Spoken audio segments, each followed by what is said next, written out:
찬송가 136장 함께 찬송하시겠습니다.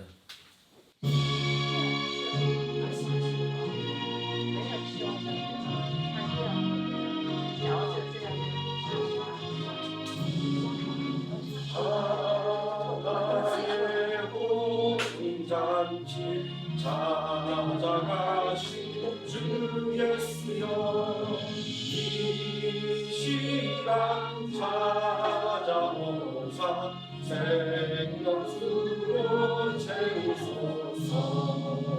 하늘 문을 여시고 은혜 내려 주소서.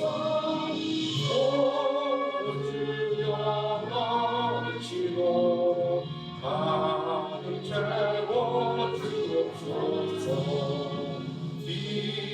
빈들의 오병이여 넘치게 한 주 예수여, 이 시간 찾아오사 넘치도록 주옵소서. 하늘 문을 여시고 은혜 내려 주소서.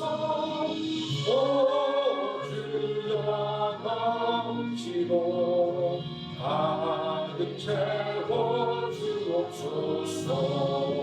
병든 자 찾아가서 고쳐주신 주 예수여, 이 시간 찾아오사 어루만져 주옵소서.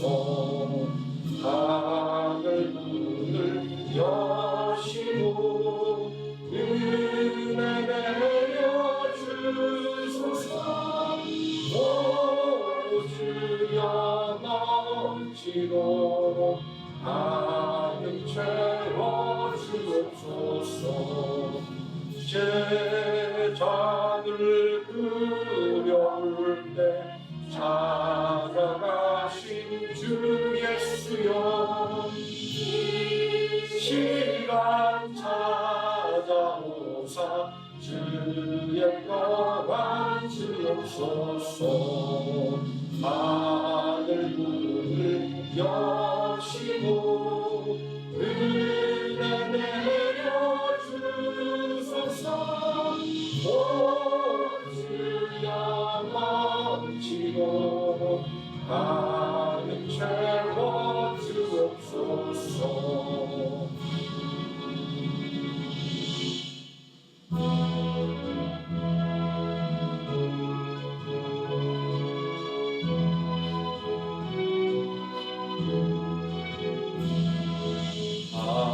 하나님의 아들이 사람 몸을 입으사 이 땅 위에 오셨다. 모두 나와 영접하자. 주여 우리를 거룩하게 하시어 어둠을 밝혀주는 빛이 되게 하소서. 하나님의 아들이 사람 몸을 입으사 우리 안에 오셨다. 세상 만민 기뻐하자. 주여 크신 사랑 우리 맘에 채우사 원수도 친구 삼아 합병하게 하소서. 하나님의 아들이 사람 몸을 입으사 우리 함께 사셨다.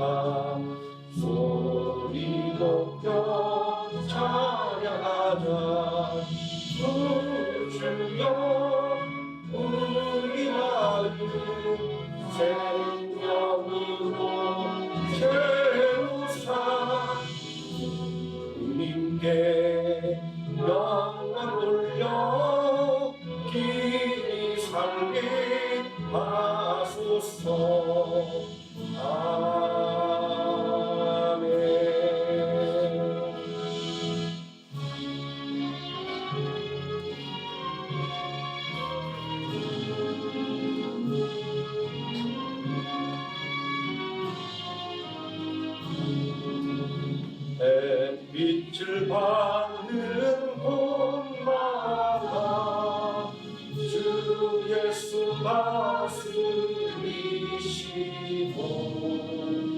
이 세상 끝날 때까지 그 나라 완성하리라. 주님을 찬양하면서 간절히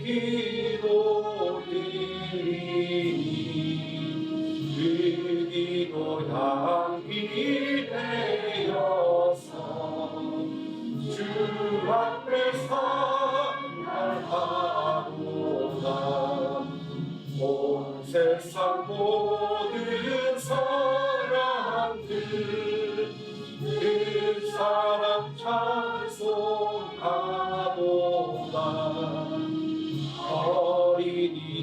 어린이들도 기뻐서 구주를 찬송하도다. 예수 계신 곳마다 은혜 충만하도다. 고하고 지친 사람들 주님의 사랑하도다. 이 세상 모든 만물아 주 앞에 경배하여라. 천천문 전사 다 함께 주님을 찬송하여라.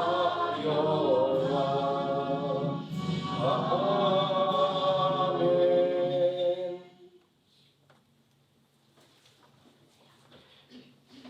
다 같이 사도신경 하심으로 신앙 고백드리겠습니다.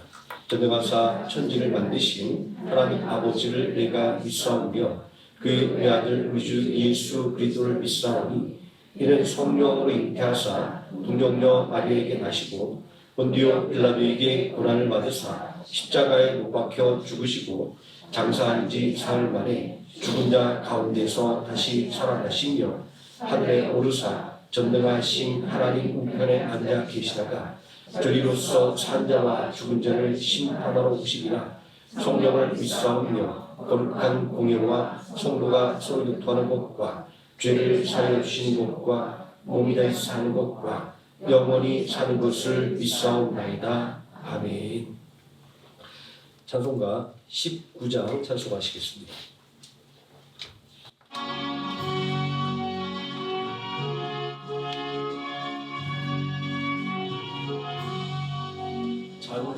찬송하는 소리 있어 사람 기뻐하도다. 하늘 아버지의 이름 거룩하도다. 세상 사람 찬양하자.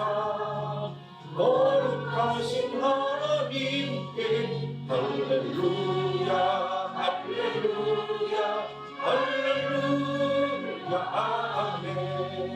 하나님의 나라 권세 영원토록 있도다. 하나님의 영원 나라 거룩하도다. 하늘 보좌 계신 주님 세상 주관하시도다. 할렐루야 할렐루야 할렐루야 아멘. 하나님의 크신 섭리 그 뜻대로 되도다. 우리 아버지의 뜻은 거룩하도다. 주가 속히 임하셔서 기쁜 날을 주옵소서. 할렐루야 할렐루야 할렐루야 아멘. 아멘. 이 시간 함께 은혜받을 하나님의 말씀 요한복음 1장에서 함께 보도록 하겠습니다. 1장 29절부터 34절까지 뒤로 더 넘기세요.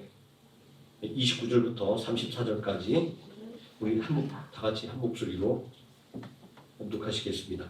이튿날 요한이 예수께서 자기에게 나오심을 보고 이르되 보라, 세상 죄를 지고 가는 하나님의 어린 양 이로다. 내가 전에 말하기를 내 뒤에 오는 사람이 있는데 나보다 앞선 것은 그가 나보다 먼저 계시리라 한 것이 이 사람을 가리키니라. 나도 그를 알지 못하였으나 내가 와서 물로 세례를 베푸는 것은 그를 이스라엘에 나타내려 함이라 하니라. 요한이 또 증언하여 이르되 내가 봄에 성령이 비둘기같이 하늘로부터 내려와서 그 위에 머물렀더라. 나도 그를 알지 못하였으나 나를 보내어 물로 세례를 베풀라 하신 그이가 나에게 말씀하시되 성령이 내려서 누구 위에든지 머무는 것을 보거든 그가 곧 성령으로 세례를 베푸는 이인 줄 알라 하셨기에 내가 보고 그가 하나님의 아들이심을 증언하였노라 하니라. 아멘. 찬송가 150장 함께 찬송하시겠습니다.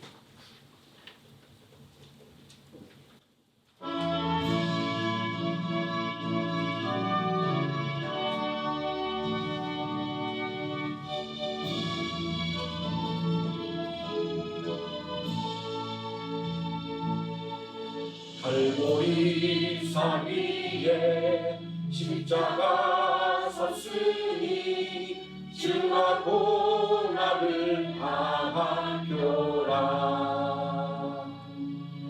험한 십자가를 내가 살아가는 주가 보혈을 흘리리라. 세우신 이를 얻기까지 주의 십자가 사랑하리. 인간 혈육안 받기까지 험한 십자가 붙들겠네.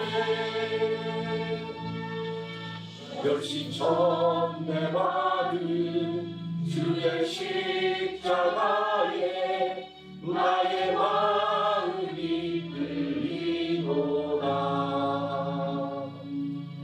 이어버린 양이 세상 죄를 지고 험한 십자가 지셨도다.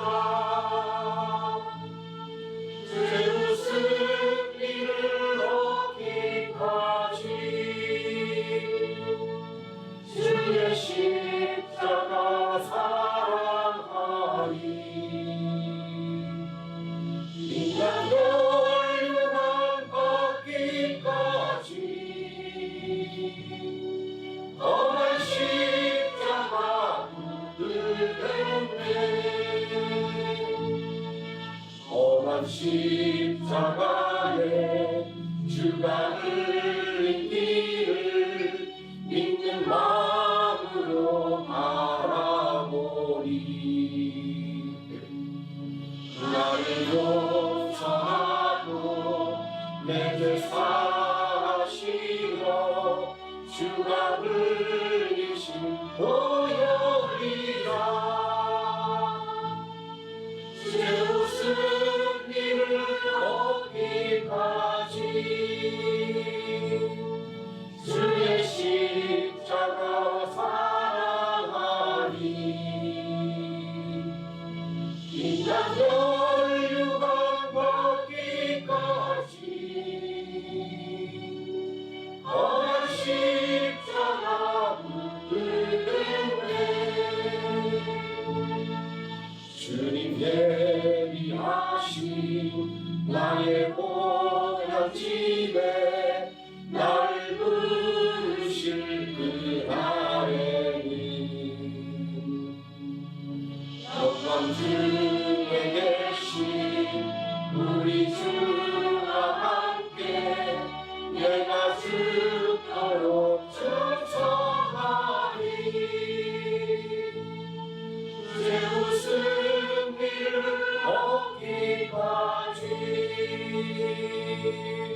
주의 십자가 사랑하니 인간 혈육은 받기까지 험한 십자가 붙들네.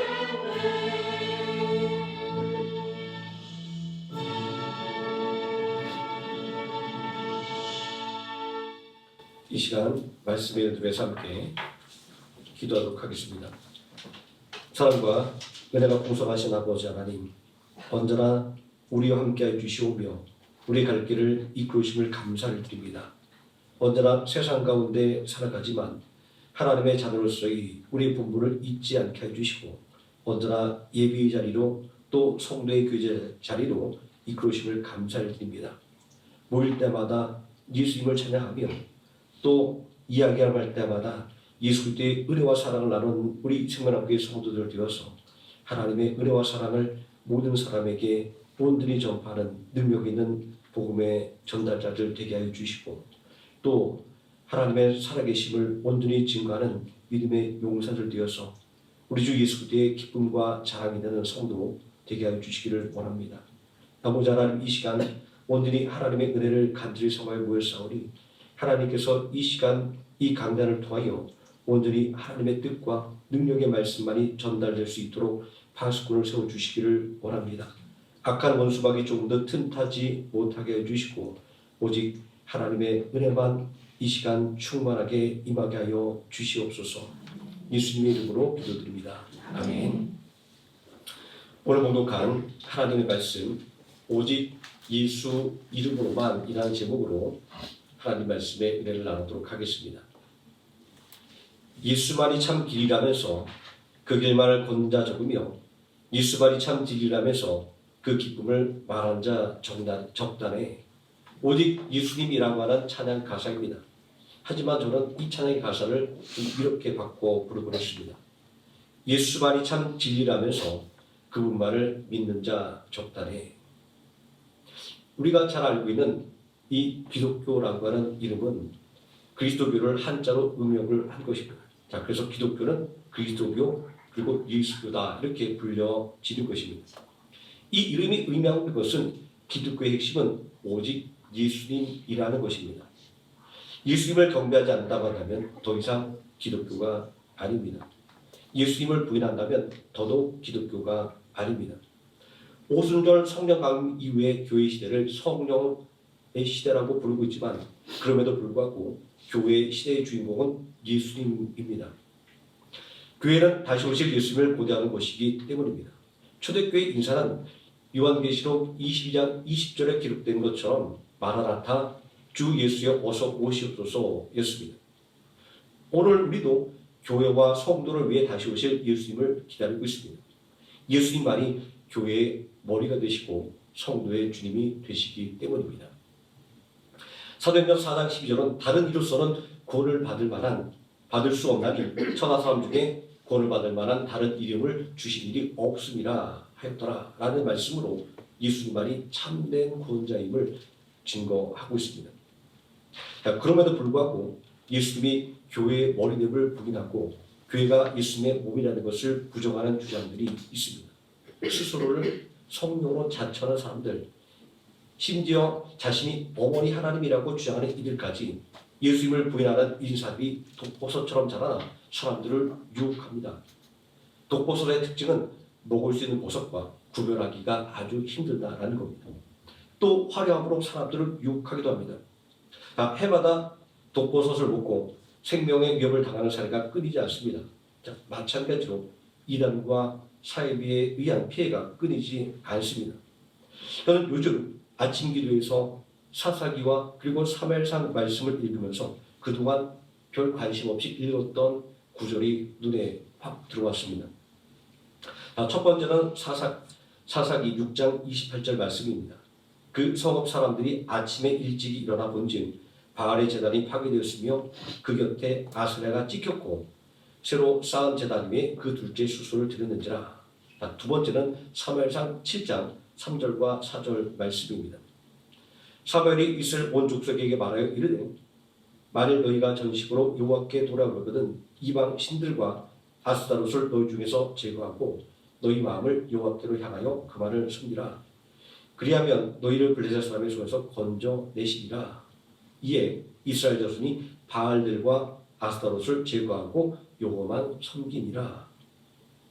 자, 항상 이 바알은 아사라 여신이나 아니면 아스타롯 여신과 함께 등장합니다. 전통적인 견해로는 아세라와 아스타롯을 같은 신으로 보았지만 근래 연구로는 서로 다른 신으로 구분을 하고 있습니다.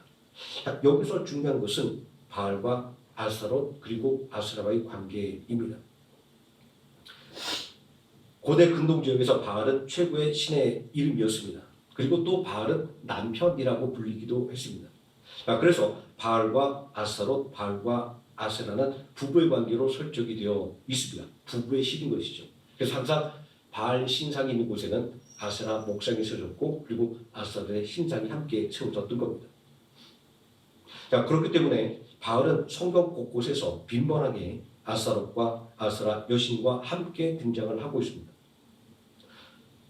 제가 여기까지 말씀을 드리면 우리 마음속에 생각나는 이단이 있을 겁니다. 한국을 넘어서 이곳 베트남까지 떠들썩하게 만든 하나님의 교회입니다. 베트남에서는 어머니 하나님 교회라고 이렇게 부르고 있습니다. 하나님의 교회가 얼마나 베트남에서 벌칙거리로 떠올랐는지 작년 10월경에 하노이 보고관을 통해서 베데베 원 방송국에서 인터뷰 요청이 들어왔습니다. 하나님의 교회 이단성을 알리는 인터뷰로 1시간 동안 교회에서 인터뷰를 진행을 했었습니다. 그런데 1시간을 인터뷰했는데 정작 뉴스 영상을 보니까 딱 11초가 나오더라고요. 그래서 못하러 이런 인터뷰를 했나라는 생각도 들기도 했었습니다. 그냥 쓸데없는 이야기지만 제가 책을 볼 때 잘 보이지가 않아갖고 그 인터뷰를 안경을 썼더니 카메라님이 쫓아와서 숨기려서 안경을 뺏어가더라고요. 그래서 약간 트라우마가 생겨서 제가 혼자 그 설교 준비하고 책 볼 때는 안경을 쓰는데 제가 공적인 자리에 있을 때는 안경을 잘 쓰기가 좀 그렇더라고요. 얼마나 승질을 내는지 되게 무안을 할 정도였습니다. 저는 이 인터뷰 준비를 하면서 아주 흥미로웠던 것을 발견했는데 하나님의 교회의 교주였던 안상홍이 처음부터 자신을 성령이라고 주장하지 않았다라는 겁니다. 재림 예수라고 먼저 말하지 않았다라는 겁니다. 그 자료를 보니까 안상홍이 자신의 첫 번째 부인의 묘에 자신이 이렇게 소개하는 문구를 새겨놓았습니다. 선지자 엘리야 안상홍의 처 누구누구의 묘, 그리고 안상홍의 묘에도 선지자 엘리야 안상홍의 묘라는 이런 묘비명이 써 있다고 합니다. 이 안상홍이 죽은 다음에 그를 성령과 재림 예수라고 부르고 그가 재혼했던 부인 장길자를 어머니 하나님이라고 부르기 시작했다라는 것입니다. 이들이 하나님 어머니를 주장하는 것은 하나님 아버지가 계시면 당연히 하나님 어머니도 있다는 아주 단순한 생각에 근거하고 있습니다. 특별한 어떤 신학적인 근거가 아니라 아주 단순하게 이런 생각을 가지고 그들은 어머니 하나님을 주장합니다. 이 어머니 하나님은 바알신의 부인으로 불리는 아스타롯과 아세라 여신을 생각나게 합니다. 또 예레미야 7장 18절에 보면 유다 사람들은 하늘 황후를 위해서 과자를 만들어 바친 것이 기록되어 있습니다. 아마 인간적인 생각에는 하나님에게도 부인이 있다고 생각하는 것이 다른 합리적인 생각이었을 것입니다. 하지만 이사야 선지자는 이사야서 44장에서 우상은 사람의 손으로 만든 것이라고 우상의 허구성을 폭로했습니다. 또 엘리야 선지자는 갈멜산에서 바알 선지자와 대결할 때 하늘에서 불이 내리기를 바알에게 비는 바알 선지자를 향해서 바알이 잠들었는지 아니면 바빠서 응답을 하지 못하는 것이냐고 바알의 허구성과 그리고 무력함을 꼬집었습니다. 또 사사 기도는 바알 신상을 부순 죄를 묻는 이웃들에게 바알이 만약에 신이면 그가 신상을 부순 자를 벌할 것이라고 바알이 가짜일 수밖에 없음을 주장했습니다. 시편 96편 5절 말씀에 보면 만국의 모든 신들은 우상들이지만 여호와께서는 하늘을 지으셨음이로다라고 여호와 하나님만이 참된 신임을 증거하고 있습니다. 제가 오늘 설교 첫머리부터 아주 장황하게 기독교의 정체성에서 벗어난 이단의 이야기를 꺼낸 것은 첫째, 그들이 얼마나 허술하고 황당한 근거를 가지고 사람들을 현혹시키고 있는지를 말하고자 함입니다. 또 두 번째, 성경은 성경적인 배경과 지식을 가지고 성령님의 인도하심을 받아 풀어야 한다는 것을 말하고자 합니다. 오늘 우리가 함께 읽은 이 본문의 말씀을 보면 세례 요한은 세례받으러 나오시는 예수를 보고 세상 죄를 지고 가는 하나님의 어린 양이라고 말하고 있습니다. 또 다음 날에는 예수님을 가리켜서 하나님의 어린 양이라고 말했습니다. 세례 요한의 말을 들은 두 제자가 즉시 예수님을 따라갑니다. 예수를 만난 두 제자 중에 한 사람은 베드로의 형제 안드레였습니다.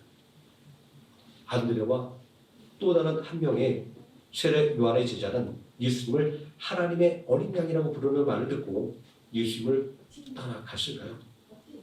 또 예수를 만난 안드레는 형제 베드로에게 내가 메시아 그리스도를 만났다고 말하며 베드로를 예수님께 데려가 소개합니다.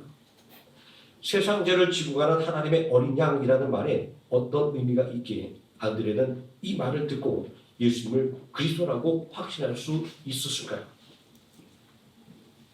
이사야서 53장은 고난받는 종의 노래라는 제목으로 우리들에게 잘 알려져 있습니다.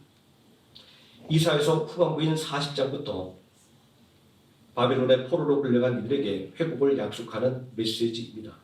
그러므로 고난받는 종의 실체는 이스라엘을 구원할 메시아인 것입니다. 특히 이사야서 53장 7절과 8절 말씀은 고난받는 종인 메시아를 어린 양에 비유하고 있습니다. 그가 곤욕을 당하여 괴로울 때에도 그의 입을 열지 아니하였으며 마치 도수양으로 끌려가는 어린 양과 털 깎는 자 앞에서 잠잠한 양같이 그의 입을 열지 아니하였도다. 그는 곤욕과 신문을 나가고 끌려갔으나 그 세대 중에 누가 생각하기를 그가 살아있는 자들의 땅에서 끊어짐은 마땅히 형벌받을 내 백성의 허물 때문이요 했으리요. 죄로 인해 죽을 수밖에 없는 이들을 죄를 대신 짊어진 어린 양의 모습은 유월절 어린 양의 피를 떠오르게 만듭니다. 애굽 땅에서 이스라엘 백성들이 사람의 장자뿐만 아니라 짐승의 처음 태어난 새끼까지 모든 장자가 죽임을 당하는 재앙 가운데서 구원을 받았던 것은 그들이 택함을 받은 하나님의 백성이라는 이유 때문은 아니었습니다. 모든 장자가 죽는 재앙에서 구원을 받은 이들은 오직 하나님의 말씀에 순종하여 어린 양의 피를 집의 인방과 좌우 궁술주에 발랐기 때문입니다. 이런 면에서 유월절 어린 양은 모형론적으로 우리 죄를 대속하기 위해서 십자가에서 죽으신 예수 그리스도의 모형입니다. 아마 하나님을 두려웠던 애굽의 관리 중에도 어린 양의 피를 집의 문의 인방과 좌우 궁술주에 발라 재앙을 면한 사람들도 있었을 것입니다. 출애굽기 9장 20절 말씀에 보면 우박 재앙이 내릴 때에 바로의 신하 중에 여호와의 말씀을 두려워하는 자들은 그 종들과 가축을 집으로 피하여 드렸으나 라고 하나님을 두려워하여서 하나님의 말씀에 순종한 애국 관리들이 많이 있었음을 증거하고 있습니다. 그리고 선악과를 따먹으로 하나님과의 행위 언약을 어긴 아담과 하와가 죽음을 면한 이유도 어린 양과 관련이 있습니다. 행위 언약을 어겼을 때 벌은 죽음이었습니다. 창세기 2장 17절은 너희가 선악을 알게 하는 나무의 열매를 따먹는 날에는 정령 죽으리라 라고 말씀하고 있습니다. 그런데 선악과를 따먹은 아담과 하와는 죽지 않았습니다. 여기서 말씀하는 죽음은 하나님과의 관계가 단절되는 영적인 죽음으로 해석됩니다. 하지만 벌거벗은 아담과 하와를 위해 가죽옷을 지어 입히시는 하나님의 행동에서 죄인들을 위해서 독생자도 아끼지 않고 십자가에 내어주시는 사랑의 하나님의 모습을 떠올리게 됩니다. 이 가죽옷을 지어 입히는 장면은 모형론으로 세상 죄를 지고 가는 어린 양인 예수 그리스도의 십자가의 모형이기 때문입니다. 이렇게 본다면 죄로 인하여 죽을 수밖에 없던 아담과 하와가 죽음을 면한 것은 속죄의 어린 양으로 죽임을 당한 예수 그리스도의 희생으로 말미암은 구원을 모형적으로 보여주고 있는 것입니다. 이러한 구약 성경 말씀이 증거하는 것은 무엇일까요? 그것은 이스라엘을 구원할 메시아는 군림하는 왕이 아니라 속죄의 어린 양으로 이 땅에 오신다라는 것입니다. 메시아께서 베푸실 구원은 단순한 해방이 아니라 죄로 인하여 죽을 수밖에 없는 죄인들을 구원하는 것이라는 것입니다. 비록 바리새인과 제사장들이 새 속에 찌들고 물들어서 자신을 잃어버림으로써 메시아로 오신 예수님을 알아보지는 못했지만 말입니다. 하지만 메시아를 고대하는 백성들은 세상 죄를 지고 가는 하나님의 어린 양으로서의 메시아를 고대하고 있었던 것입니다. 그렇게 세례 요한이 예수님을 가리켜 세상 죄를 지고 가는 하나님의 어린 양이라고 부를 때 그 말을 들은 요한의 두 제자 그들은 즉시 예수님을 따라 나설 수밖에 없었던 것입니다. 그리고 안드레네 형제 베드로에게 내가 그리스도를 만났다고 말하고 베드로를 예수님 앞으로 인도할 수밖에 없었던 것입니다. 이러한 메시아에 대한 성경의 메시지는 예수님이 죽임을 당한 십자가는 메시아의 사명이었고 또 죄악과 죽음을 이긴 승리의 표지라고 하는 것을 아주 강력하게 증거하고 있는 것입니다. 이단과 사이비들이 주장하는 것처럼 십자가가 무력한 죽음이나 실패한 사역이 절대로 아니었다는 것을 세상 죄를 지고 가는 하나님의 어린 양이라는 이 말씀이 우리에게 증거해 주고 있습니다. 구약 성경이 표방하고 있는 어린 양의 이미지는 속죄의 제물입니다. 레위기 제사 규정을 읽어보면 이러한 사실을 눈이 밝히고 있습니다. 특히 이스라엘 백성들을 애굽 땅에서 구원하는 유월절 장면에서 어린 양의 피를 집의 인방과 좌우 문설주에 바르는 것은 속죄의 이미지와 일치합니다. 그렇게 유월절의 어린 양은 인류의 죄를 대속하신 예수 그리스도의 십자가의 모형이 되는 것입니다. 여기서 아주 조심스럽게 아담과 하와에게 입히신 가죽옷의 재료는 양의 가죽이 아니었을까 추측하는 분들도 있다는 말씀을 드립니다. 제가 어렸을 때 많은 목사님들이 이 구절을 설명하실 때는 항상 양의 가죽으로 옷을 지어 입을 것이다 라는 말씀을 했던 기억이 납니다. 하지만 성경에 기록되어 있지 않았으니까 그저 우리가 좀 조심스럽게 그렇지 않을까라는 추측을 해볼 뿐입니다. 구속의 상징으로서의 어린 양은 요한계시록까지 이어집니다. 계시록 5장 6절은 우리 죄를 위해서 십자가에서 죽임을 당한 하나님의 어린 양 예수 그리스도를 증거하고 있습니다. 내가 또 보니 보좌와 내 생물과 장로들 사이에 한 어린 양이 서 있는데 일찍이 죽임을 당한 것 같더라. 이렇듯이 성경은 예수님께서 십자가에서 대속의 죽음을 당하심으로 말미암아 메시아로서의 사명을 감당하셨음을 곳곳에서 증거하는 것입니다. 그러므로 십자가가 없는 구원은 존재하지 않는 것입니다. 세례 요한이 말한 세상 죄를 주관한 하나님의 어린 양인 예수님의 모습은 이사야 선지자가 예언했던 고난받는 종의 모습과 일치합니다. 이사야서 53장 5절과 6절에 그가 찔림은 우리의 허물 때문이요 그가 상한 우리의 죄악 때문이라. 그가 징계를 받음으로 우리는 평화를 누리고 그가 채찍에 맞음으로 우리는 나음을 받았도다. 우리는 나 양 같아서 그릇 행하여 각기 제 갈 길로 갔거늘 여호와께서는 우리 모두의 죄악을 그에게 담당시키셨도다. 우리의 죄와 허물을 대속하기 위해서 죽임을 당하는 어린 양의 모습은 참된 구원자의 모습입니다. 양을 구하기 위해 자신의 목숨도 아끼지 않는 참 목자의 모습입니다.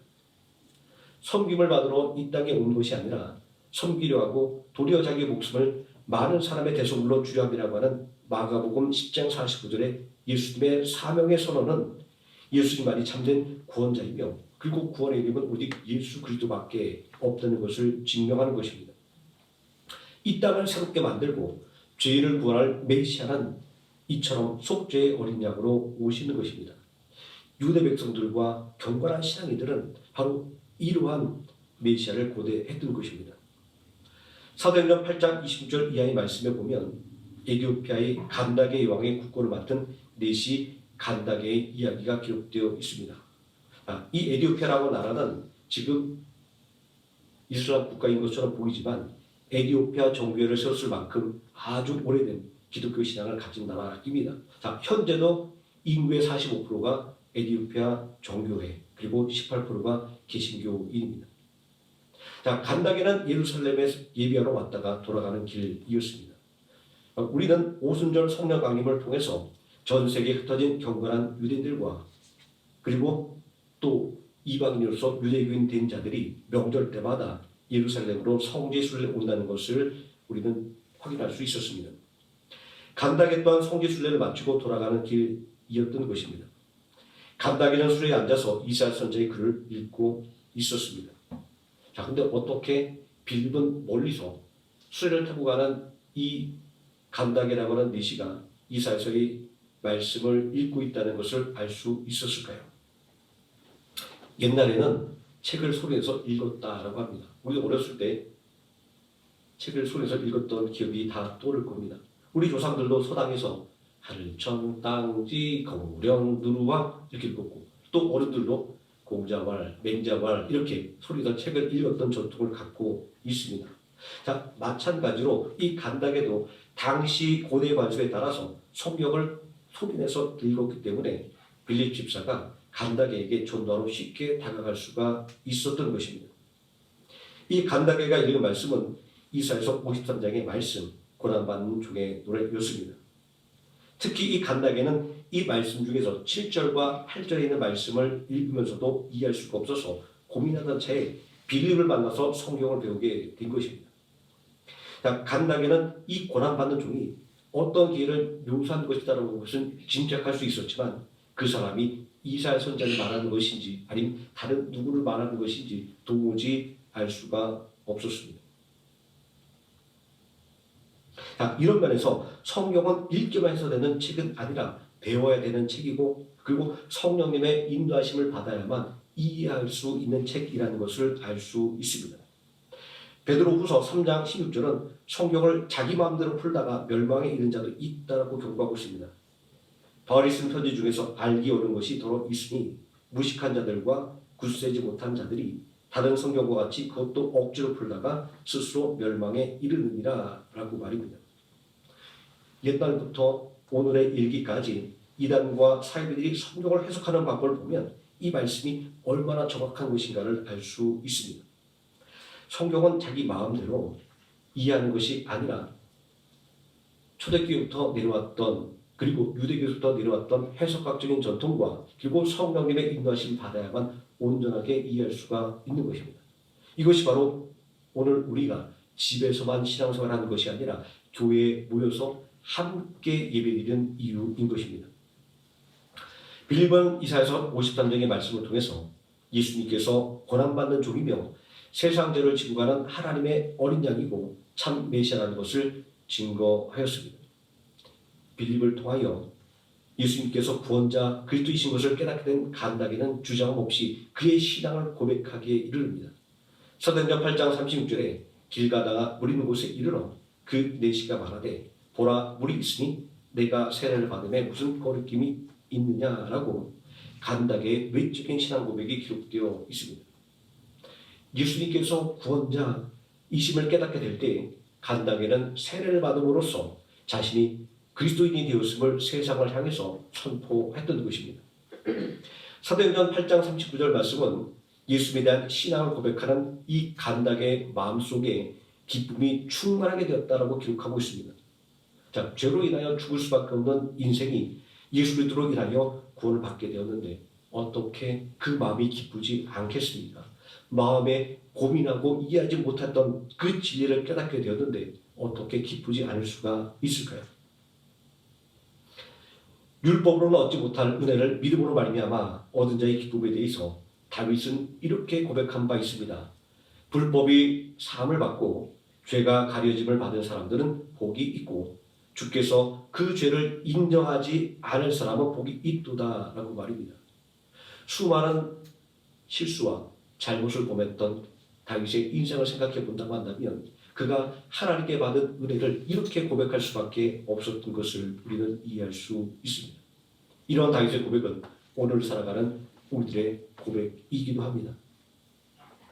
이렇듯이 신약 성경이 가르치는 구원자는 오직 한 분, 예수님밖에 없습니다.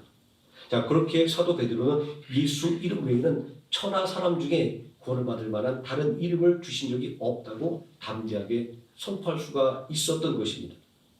또 빌립 집사는 세상 죄를 지고 가는 하나님의 어린 양이 예수님이라고 담대하게 증거할 수가 있었던 것입니다. 우리는 성경이 증거하고 있는 어린 양의 이미지를 통하여 참된 구원자가 누구인지를 분별할 수 있습니다.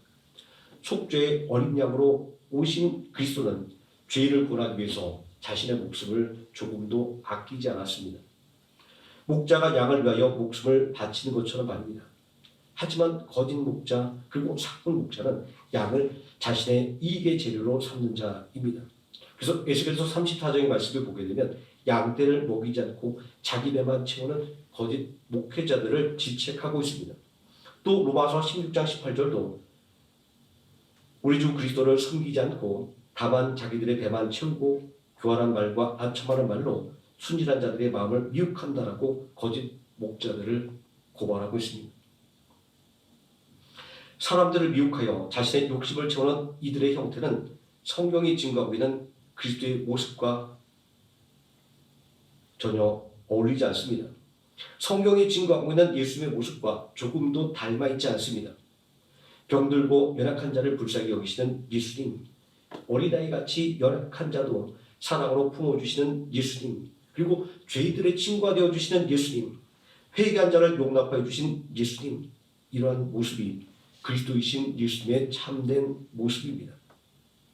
사람들을 위해 군림하고 모든 것을 빼앗아가는 힘 있는 자들뿐만이 아니라 위대한 기적을 행하고 능력 있는 말씀을 전하는 사람이라 할지라도 절대로 사람은 구원자가 될 수 없습니다. 구원자는 오직 하나님의 독생자 예수 그리스도 한 분밖에 없기 때문입니다. 말씀이 육신이 되어 우리 가운데 거하심에 우리가 그의 영광을 보니 아버지 독생자의 영광이요 은혜와 진리가 충만하더라. 요한복음 1장 14절은 예수님이 가진 신성을 증거합니다. 세반의 성령 충만하여 하늘을 우러러 주목하여 하나님의 영광과 및 예수께서 하나님 우편에 서신 것을 보고 사도행전 7장 55절 말씀은 예수님만이 참 구원자이며 유일한 중보자라고 하는 것을 증거하고 있습니다. 성경의 증거하는 유일하신 구원자 예수 그리스도만을 믿음으로 말미암아 참된 구원의 기쁨과 그리고 영광을 누리시는 한우리 성남교회 성도님 되시기를 예수님의 이름으로 축원드립니다. 기도하시겠습니다. 전능하신 아버지 하나님, 날이 갈수록 예수 이름을 저버리고 자기의 이름으로 구원자를 자처하는 이들이 늘어나고 있습니다. 안타깝게도 세계의 수많은 사람들이 그 거짓말에 현혹되어 멸망의 길로 걸어갑니다. 아버지 하나님, 이러한 때에 우리에게 주신 하나님의 말씀인 성경을 통하여 예수님만이 우리의 유일한 구원자이며 또 예수님만이 우리의 구원의 참된 이름임을 우리가 온전히 마음판에 새기고 우리의 믿음을 지키며 그리고 내가 만나는 모든 사람들에게 예수님만이 참된 구원자라고 하는 사실을 온전히 전파하므로 나와 만나는 어떠한 사람도 단 한 사람도 이단의 유혹에 빠지지 않도록 참된 진리의 길로 인도할 수 있는 믿음의 능력을 우리 모두에게 허락하여 주시기를 원합니다. 예수님의 이름으로 기도드립니다. 아멘. 찬송가 155장 찬송하시겠습니다.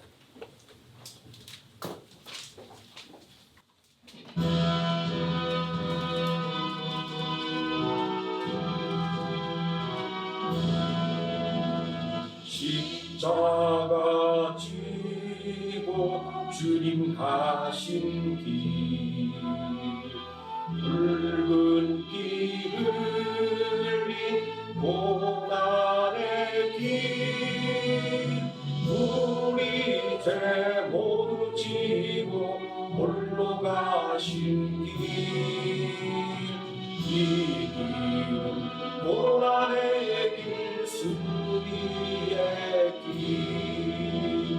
멸시와 천대 받고 가는 길 구속의 역사 베푸신 길 우리 죄 모두 지고 홀로 가신 길 이 길은 고난의 길 승리의 길 올고나 언덕 주님 가신 길 우리의 구원 이루신 길 우리 죄 모두 지고 홀로 가신 길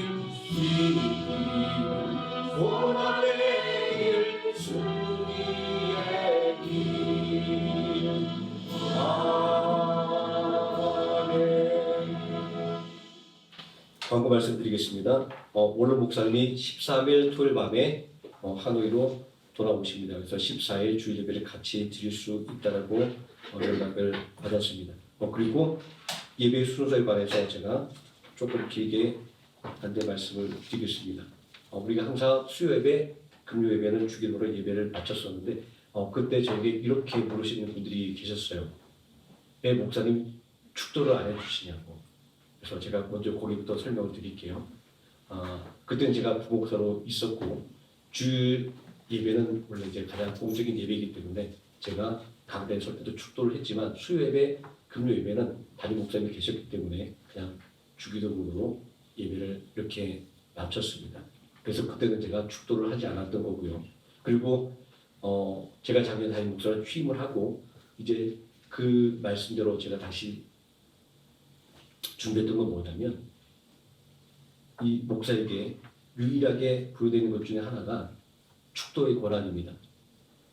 그냥 능력이 있어서가 아니라 목사에게 축도의 권한이 부여되어 있기 때문에 당연히 예배 때마다 축도로 성도들에게 하나님의 축복을 빌어주는 것이 너무나도 당연한 일이었는데 중간에 하기가 못해서 제 성격 좀 아시죠? 좀 신중하게 천천히 하다 보니까 해가 바뀌면 하자라고 해서 제가 1월 3일 수요일부터 제가 이렇게 축도를 하게 됐고요. 또 그러고 나니까 주기도문을 하던 주를 빠지니까 이사를 하시잖아요. 그런데 제가 그래서 교회 제가 이제 합동 교단에 속해 있는데 교단의 예식을 다시 한번 살펴봤습니다. 모든 예배 공적인 예배 순서에 주기도문은 들어있지는 않아요. 통상적으로 우리 한국 교회는 모든 예배와 그리고 심지어 모든 모임에 있어서까지 주기도문으로 예배를 마치고 모임도 마치는 그런 전통이 있었습니다. 제가 어렸을 땐 기억해 보니까 심지어는 놀러 가서 놀다가도 헤어질 때는 주기도문으로 그 모임을 마치고 이렇게 갔던 적이 있었습니다. 그래서 순서적으로 좀 익숙하지가 않아서 이상한 것처럼 그렇지만 교회 전체 교단의 예식서에 의하면 그게 별 문제가 없는 분야의 것들을 좀 양해를 제가 좀 구해드리고요. 그래서 그동안 우리가 주기도문으로 예배를 마쳤던 것들을 제가 이제 목사의 권한으로 우리 성도들에게 하나님의 축복을 전달하는 이 축도로 예배를 마치게 되는 것으로 순서를 바꿨다라는 것을 제가 좀 늦게 이렇게 말씀을 드립니다. 제가 1월 3일에 먼저 설명드렸어야 되는데 하도 다른 일들이 많다 보니까 제가 미처 설명 못해서 죄송하고요. 그리고 어떠한 부분이 좀 이해가 안 된다거나 아니면 좀 이상하거나 아니면 또 저에게 어떤 권위사항이 있거나 이렇게 했으면 좋겠다라는 것들이 있거나 이런 것들은 안 했으면 좋겠다는 것들이 있다고 한다면 주저하지 마시고 저에게 말씀을 해주세요. 저는 항상 오후 5시까지 교회에 있으니까 교회에 찾아오서 말씀해 주셔도 되고 아니면 카톡으로 보내주셔도 되고. 왜 제가 이 말씀을 드리냐면 그런 말씀을 저에게 해주지 않으면 제가 눈치가 없는 사람들 하나도 알지 못해요. 그러니까 꼭 말씀해 주셔야 제가 듣고 어떤 건지 알고 그리고 그래야 제가 잘못된 길로 가지 않고 바르게 우리 성도들의 진짜 마음을 잘 알아가면서 함께 이 교회를 이제 하나님께서 보시기에 기쁨과 자랑이 되는 교회를 만들어갈 수 있기 때문에 그런 마음이 있다고 한다면 조금도 주저하지 마시고 저에게 카톡 문자를 보내주시거나 아니면 찾아와서 말씀해 주시면 저는 너무나 고맙겠습니다. 이렇게 광고의 말씀을 드리겠습니다. 지금은 우리를 원하신 예수 그리스도의 은혜와 우리를 위하여 독생하신 아들 예수 그리스도를 십자가에 내어주신 성부 하나님의 사랑과 오늘 이 시간도 우리와 함께 동행하시는 성령 하나님의 임마누엘이 오늘 한 마음으로 예배드리는 모든 성도들 머리 위에와 하루의 생명 함께 머리 위에 지금부터 영원토록 함께 계실지어다. 아멘.